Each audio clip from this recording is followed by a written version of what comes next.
This to me is a giant national security issue. We need plenty of security, but you don't do it this way. My name is David Schechter. I'm a veteran reporter, and now I work for you. I'm taking real people out on the road to get their questions answered, and you're coming along for the ride. This is Verify Road Trip. The United States and Mexico share a border that's 2,000 miles long, but only 1/3 of it is covered by a wall, costing $2.4 billion. Presidential candidate Donald Trump wants to finish that wall. On an impenetrable, physical, tall, powerful, beautiful southern border wall. We wanted to know how well the wall we have works. And because you hear a lot about the big bad liberal media, we're taking along someone who will likely vote for Trump so he can see it for himself. He is Nick Mustine, a businessman, father, and small-town city councilman. Nick likes the idea of the wall. Here we are. What do you want to know?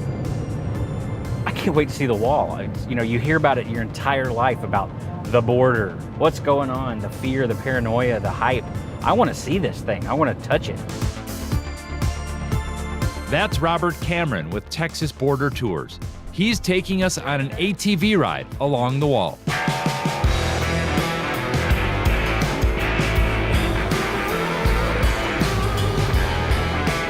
And there it is, the border wall. Seeing it up close, immediately, Nick has a question. Why is there a hole? What's the hole here, and that hole, and that hole, and in We this saw wall? them all over the place. What? We found permanent gaps in the wall big enough to drive a truck through. Here's what we learned. By treaty, neither the U.S. nor Mexico can build in the floodplain of the Rio Grande. So in spots, the wall can be up to a half mile north of the river. That far north, the wall frequently cuts through private property and farms, and while the government can take your land for a wall, they can't take away access to your property. Well, these gaps or breaks on the wall allow farmers to bring their equipment in to till this land.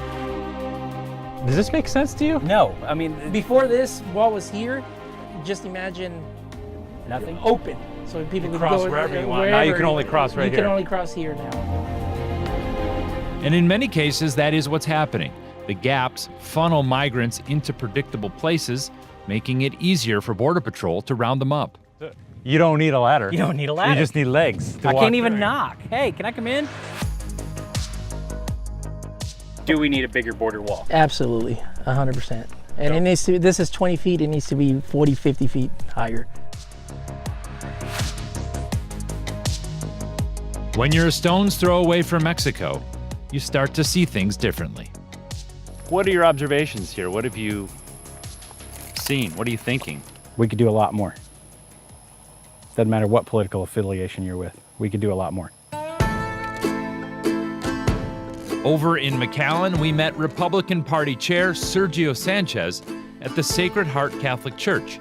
In 2014, the church struggled to care for a surge of unaccompanied minors from Central America. Would a bigger wall, wider, taller, stronger, keep them out? Bill, it's more than a wall. The only thing that will stop people are people. Sanchez wants funding for more agents on the ground and patrol boats in the Rio Grande. A continuous wall, in my opinion, is an emotional response to a very real problem that needs a solution. And Nick is coming to realize the border holds more surprises than he expected. We're talking to Tomas de Leon. He manages a water district on the river. What's the craziest thing that's happened to you out here on this stretch? We've been shot right here next to our pumps. Been shot. Yeah, twice. Shot at, but not hit. Tomas thinks he got too close to drugs that were caught up in a grate. You think they were trying to kill you? Maybe. Then Tomas pointed out a man in a tree on the Mexico side who was staring back at us. Oh, yeah, You see that guy out there? yeah. There were two. Wow, you only read about that. That is wild. Maybe he's getting ready to grab some people or some bundles. So we could be standing here in the middle of a drug deal. Yeah. Yeah. That's always comforting.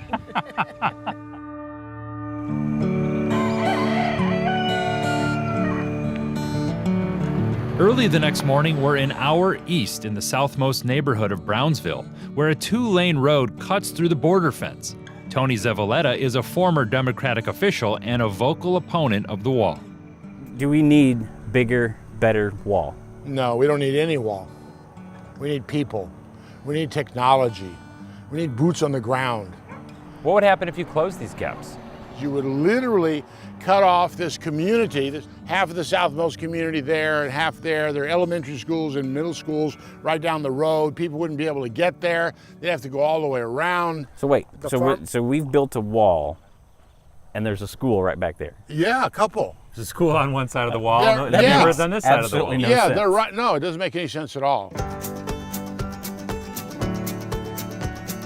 Right around the corner from here is Pamela Taylor and her sign. The placement of the border fence isolates her home on the south side of the wall, and she's had some surprise visitors. I have an illegal sitting in that rocking chair there. You had a person sitting in your I chair. had that person sitting in. A surprise addition, I've had a baby born on my patio in front of my bedroom. and a surprise find. 40 kilos of marijuana. 40 kilos of marijuana was on your property? Yes. Since the wall was built, she's continued to see a steady stream of immigrants crossing her property. Pamela even leaves cold water out so they'll stop coming to her door. You would like the wall just gone completely. It's not doing any good. Our final stop is back in McAllen. There's a vibrant shopping district here and some tasty treats. The majority of the shoppers are Mexican citizens who come here legally. Suresh Maganzini is the perfume king. You are the king. Thank you. This guy's the king. The local Chamber of Commerce says Mexican customers spend $1.2 billion in McAllen every year. Suresh says the wall, even discussions about the wall, make his Mexican customers feel unwelcome. So when the wall went up in 2007, what did that do to you? Well, it slowed down the traffic. Like, And do you have a kind of an idea of? I dropped in sales almost 60%. Okay, Nick's heard a lot, seen a lot. Let's wrap it up. The wall we have today, do you feel that wall is working? No. No, I don't. From what I've seen, no, I don't. So, we did verify. The wall we have now does not work the way most people think it does. Many people down here across party lines think the wall doesn't work at all. So, to Nick's question, do we need a bigger, badder border wall? I guess in all honesty, we do.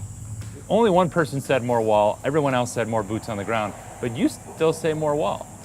I think a lot of us as Americans would feel better knowing that those gaps are closed. But then you trap the school on the other side of the wall, you trap her on the other side of the wall. See, You got I- farmers who can't get to their fields. How can you close those gaps? That's a big problem to work around, but it's a workable problem.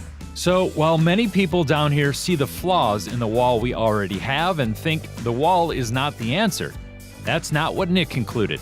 He thinks the cost and effort to finish the wall is still worth it. But don't take my word for it. Take his.